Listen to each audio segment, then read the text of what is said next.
So, you finally went and did it, did you? They don't typically send people here to the maze for doing nothing. And here you are. Miles of identical corridors on either side. Twists, turns, dead ends, the occasional trap to keep you on your toes. You haven't seen hide nor hair of anyone living, that is. You have seen the odd sign of carnage that adds some credence to the legends of the monster within the maze. But you haven't seen anything yet. So you progress onward. And really, what choice have you? You have no supplies. You'll go mad with thirst before long. Still, you would be nice to be comforted with some gear or resources or a friend to talk to. Just you and these endless halls. And then, as you notice the corridors seem to twist a bit more, you think you might actually be making progress towards the center. That's when you start to hear it. Heavy breathing from some massive beast. The occasional scrape of what could be a hoof upon stone. Or perhaps the striking of an engraved horn or maybe a massive weapon against the stone walls.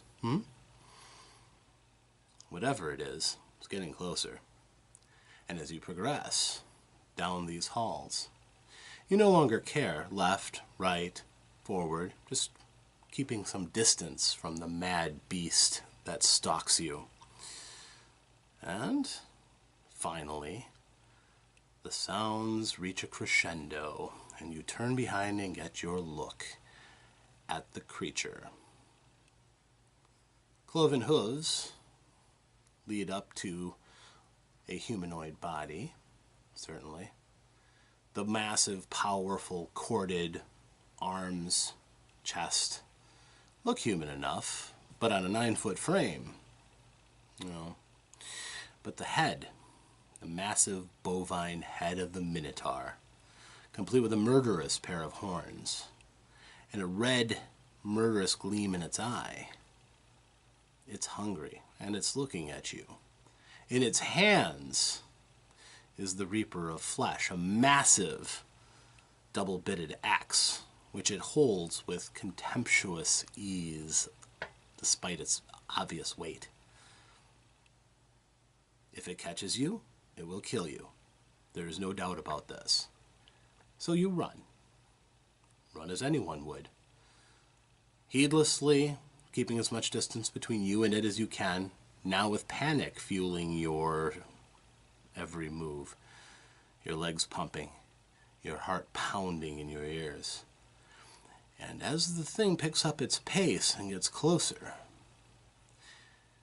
you could be forgiven for giving it all up as lost. But your perseverance is rewarded. As you pump your legs, turn a corner, and run straight ahead, a door slams behind you. And before you, though you never expected it, you once again see the Lair of OmnusI.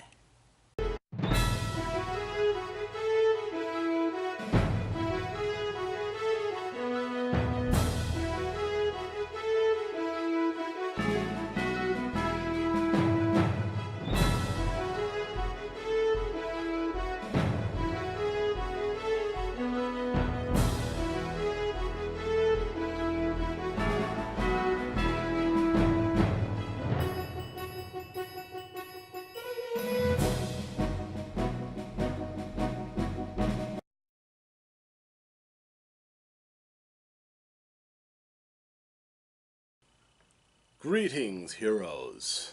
Once more it is I, OmnusI, Master of the Lair, here to welcome you. I am honored by your presence here in the second level of my dungeon.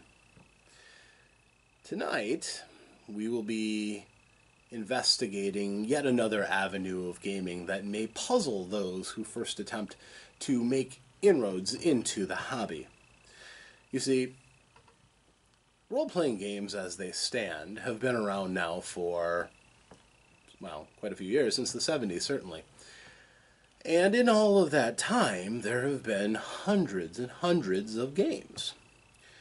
Every game, with few exceptions, has a loyal group who enjoys that particular game, sometimes to the exclusion of all others, sometimes sampling it along with other games that they have at their disposal.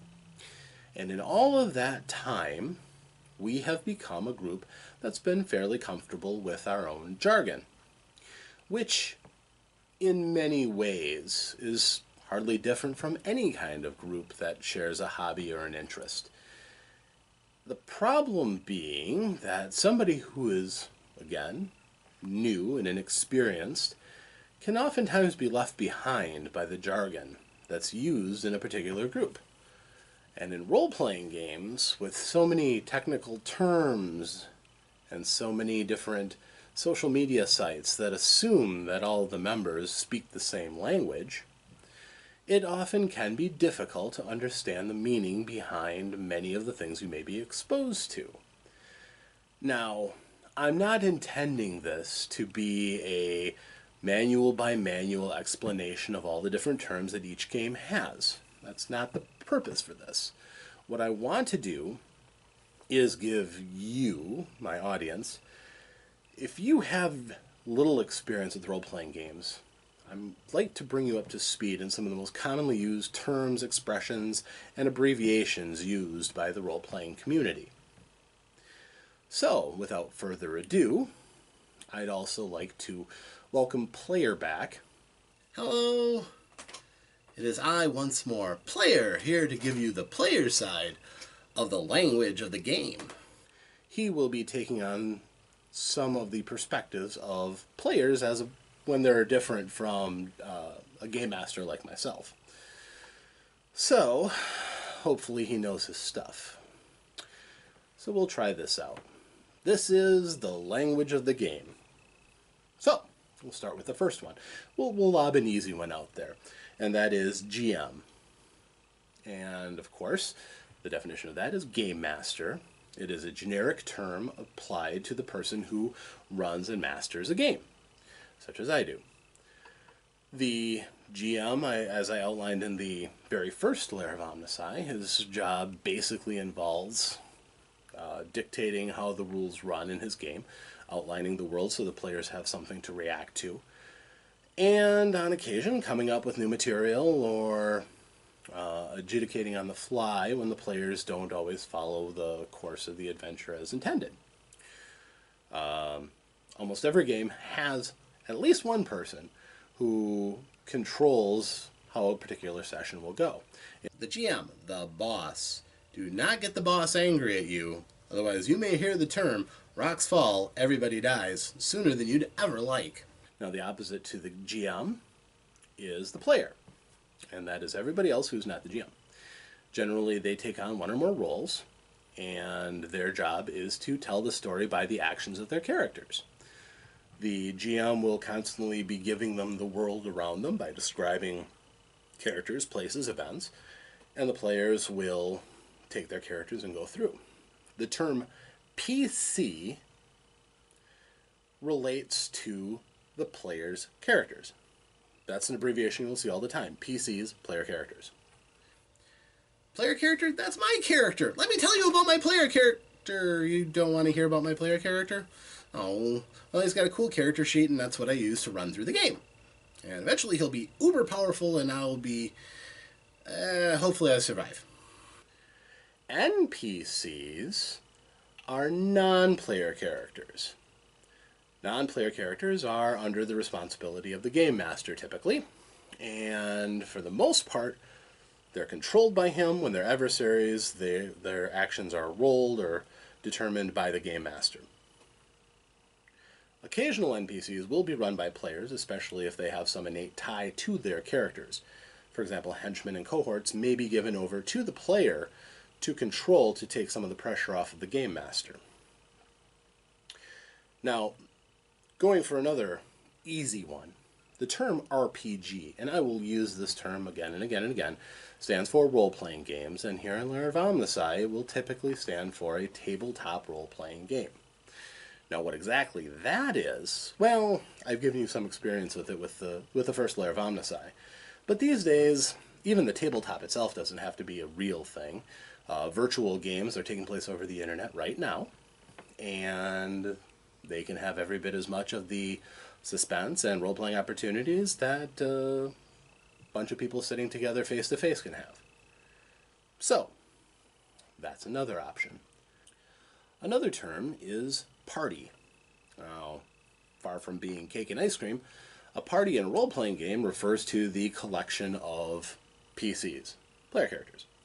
So, the group generally exists as a creature in many environments. If, for example, the group is in a dungeon, it could conceivably be surmised that the entire group is working towards the survival of the party in general. So they will be aware, they will work to defend each other and coordinate. The party. That's all of us. Go team!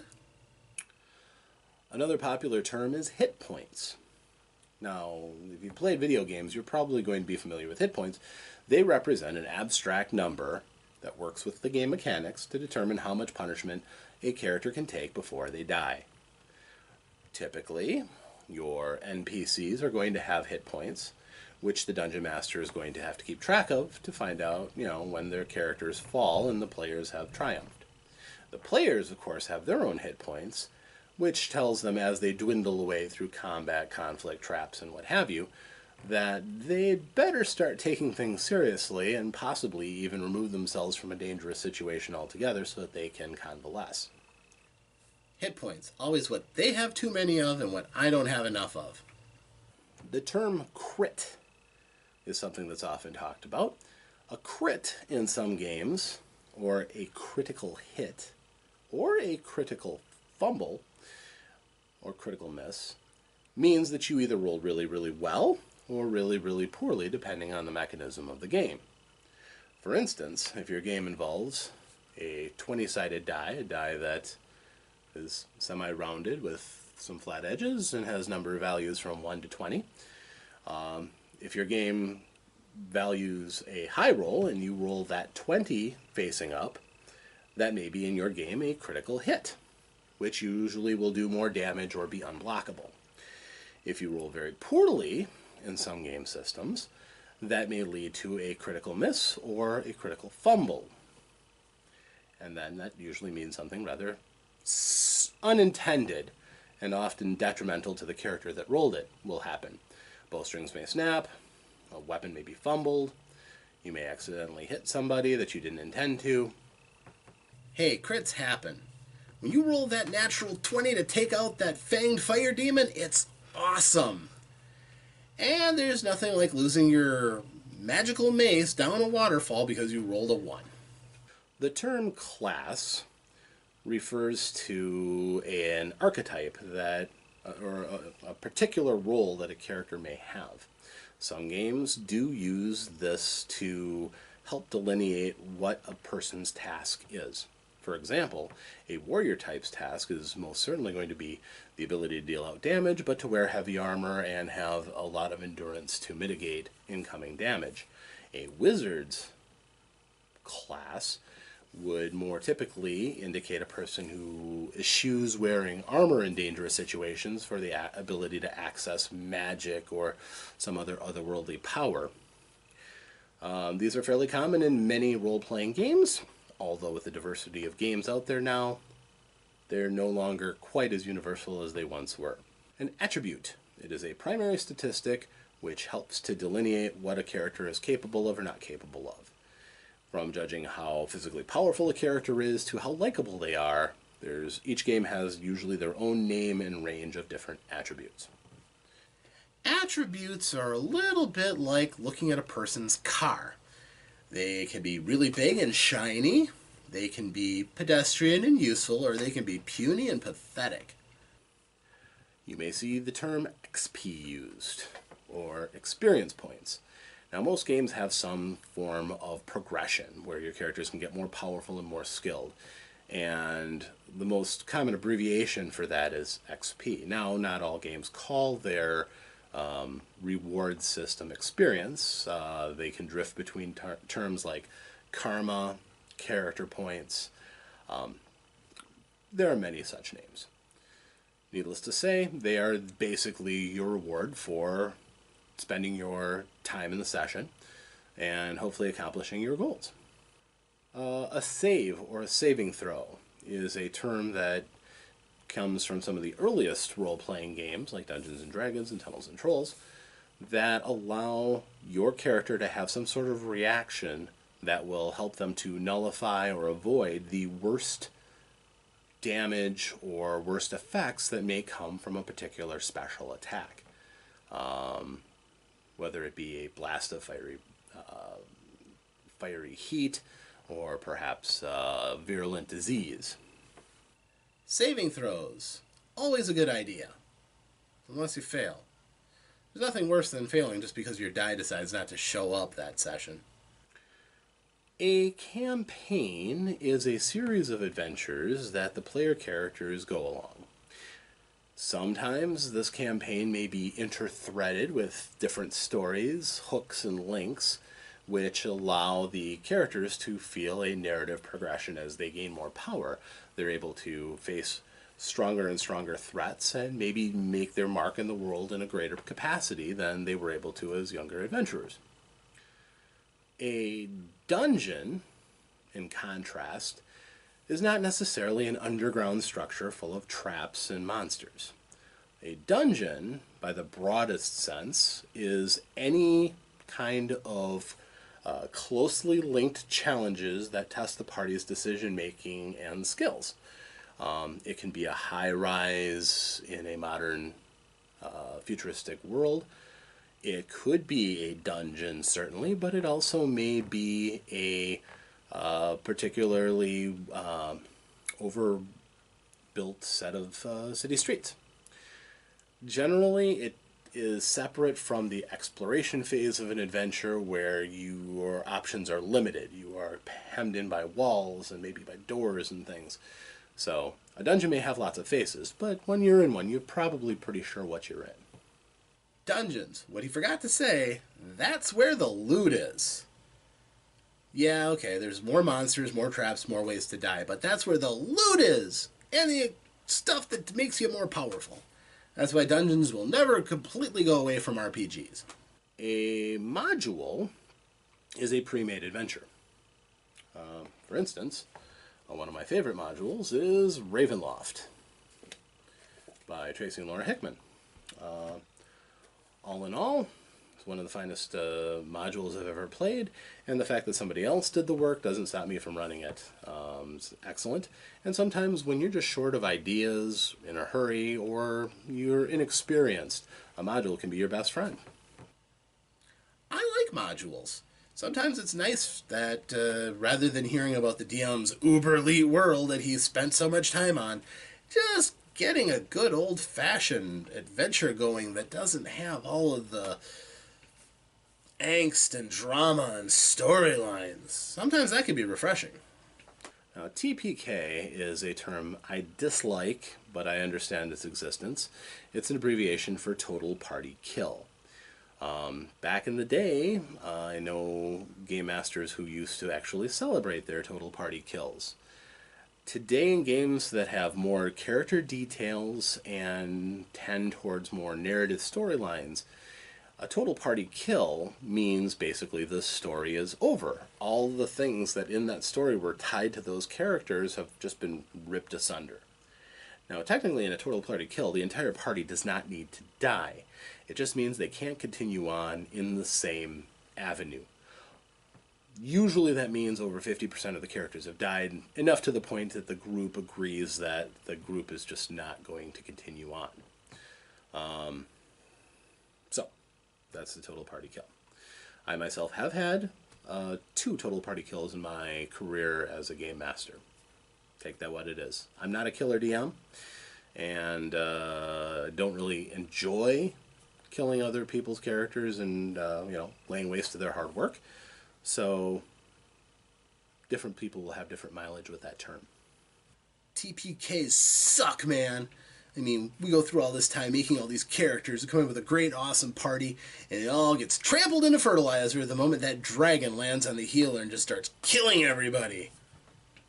Obviously, there's been a bit of cultural exchange between the outside world and role-playing game world. And some of the near role-playing game world, like video games, has certainly crept into our terminology. For instance, the term tank is commonly used by role players as well as by video gamers, and that term generally means a character who is optimized to be able to absorb or avoid damage while keeping the focus of the enemy on them so that those enemies cannot target the less resilient members of the party who primarily will be doing all of the stuff that's really detrimental to those characters. Your archetypal tank is some sort of a warrior who wears a lot of armor and is trained to have a great number of hit points.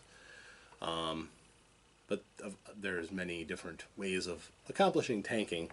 That's merely the archetypal one. Tanks? Yeah. You kind of need tanks these days. It's just a thing. You want somebody to be that front wall in front of everyone else. That way that your sneaky people can go around and do their sneaky stuff. Your pajama wearers can wiggle their fingers and cast their spells. Your healer types can keep the tank on his feet. And for the most part, rinse and repeat throughout the different encounters. Also from video games, especially MMOs, we have the term buff. Now, the word buff actually means, in this sense, strong. To buff someone as a verb means to enhance them in some way, and that usually comes from magic within a game system, or maybe a special ability that enhances somebody else's powers. It is possible to buff oneself in some games or some effects, but it can also be that a person exists to buff others, and therefore they kind of support everyone by strengthening and enhancing them, allowing other people to do bigger and cooler things. Buffs? Take it from me. One buff could be worth a lot of sword strikes. Don't believe me? Just think about this. You think about all the times that a person is going to miss a blow or fail to kill a person by 1 point. It adds up over time. You get a tiny little buff that seems to be unimportant, and then when that just becomes enough to hit, or that extra damage is just enough to take down somebody who could be a major threat, those buffs come back to help. They should not be discounted. The term railroad is a DM device that typically means an adventure that gives very little choice to the players. Their characters have a fairly set role. The action will keep going along no matter what they try to do, and if they try to get off of the plot, they will usually get beaten back onto it or just told whatever they try doesn't work. This does tend to turn some players off. It does, however, make dungeon mastering and game mastering in general a little bit easier because you know what's going to happen. This is often found especially in modules where the storyline is linear and the player characters aren't given a great number of choices. Man, DMs who railroad just... Ugh!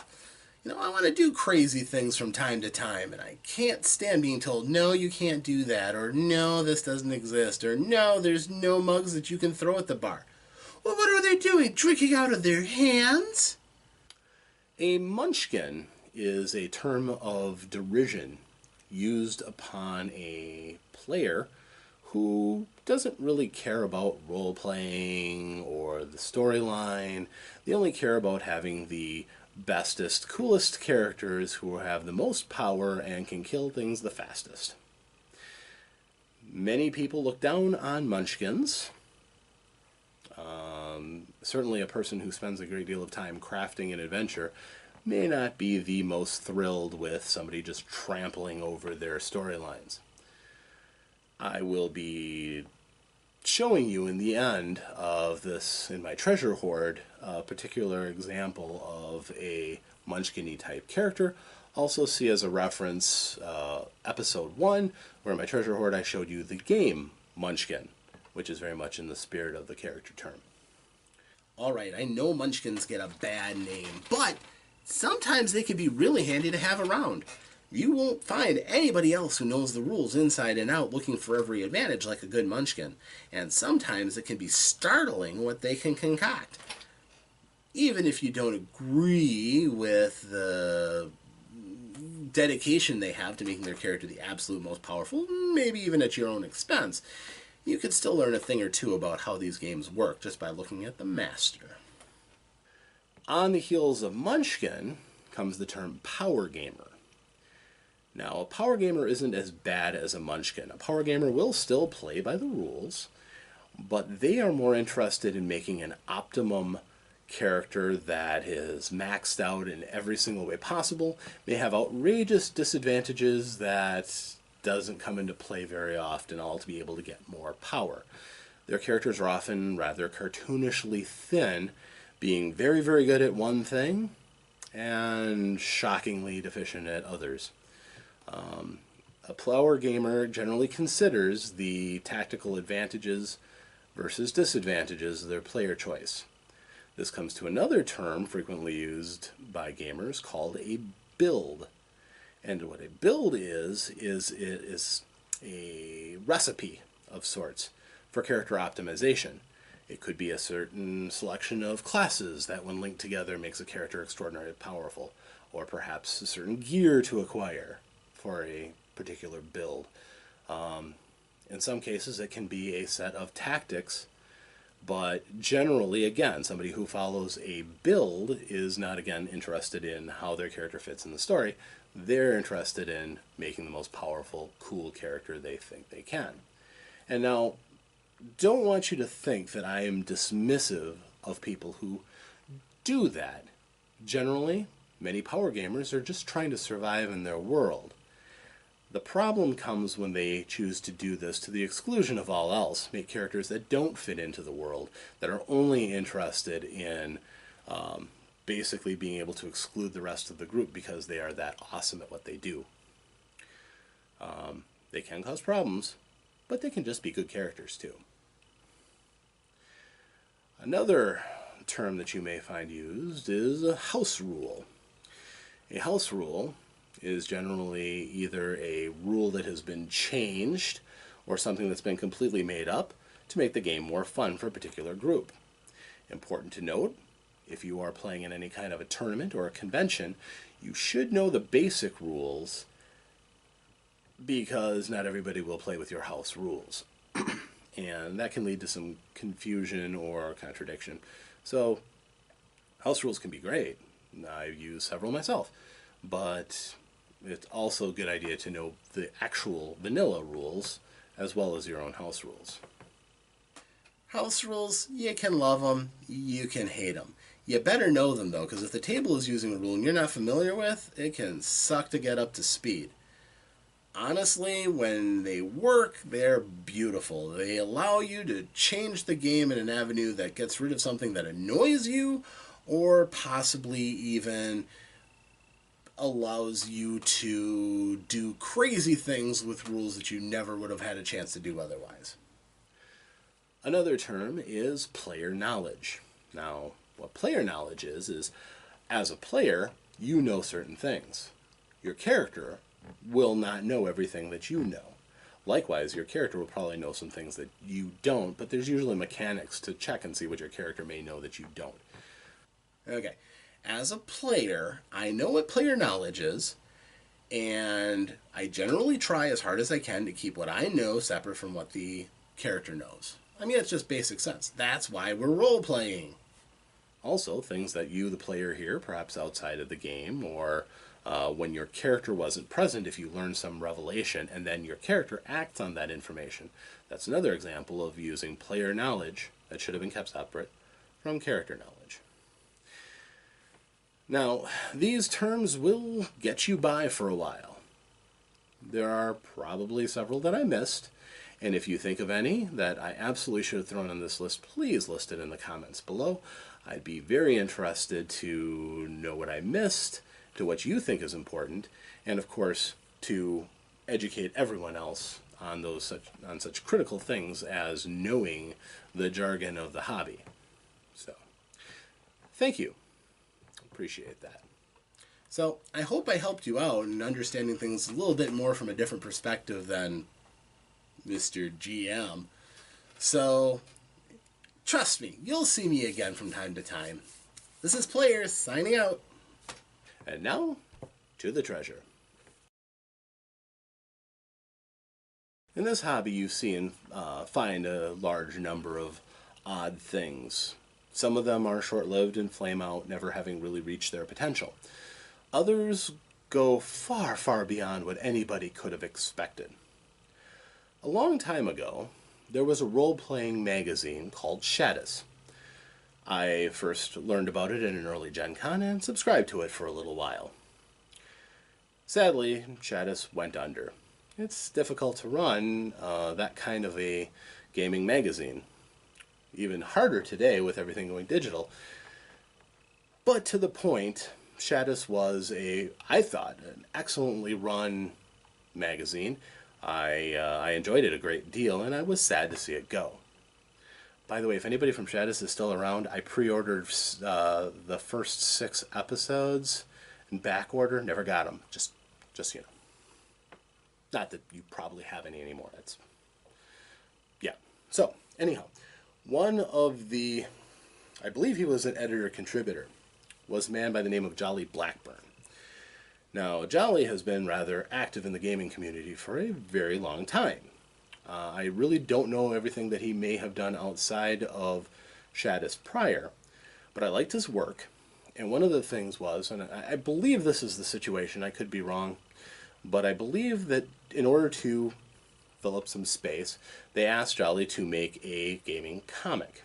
Now, Jolly's not a professional cartoonist, but he was passable enough to be able to tell stories involving the interaction between groups of characters with the same role-playing group session after session, going through hilarious antics together.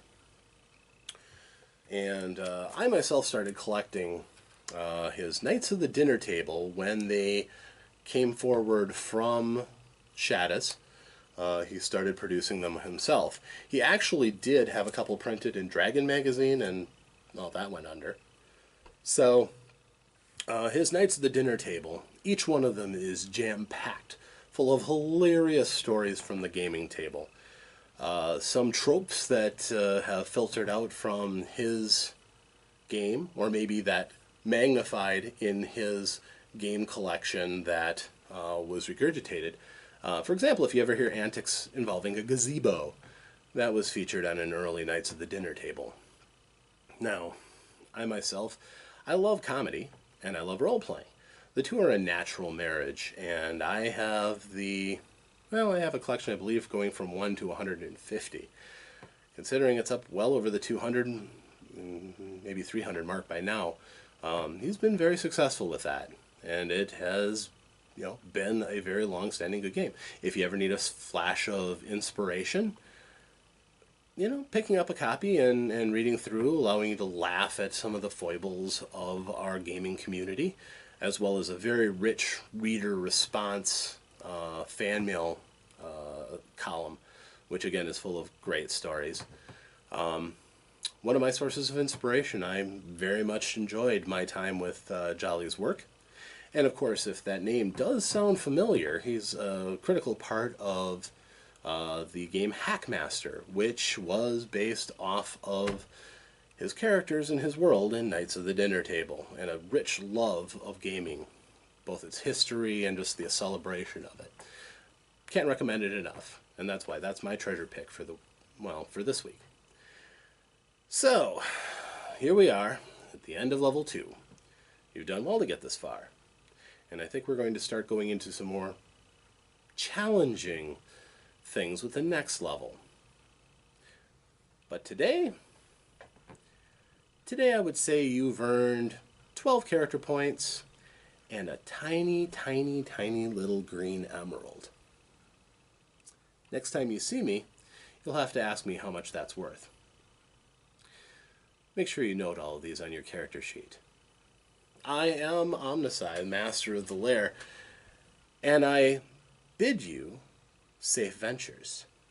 Thank you.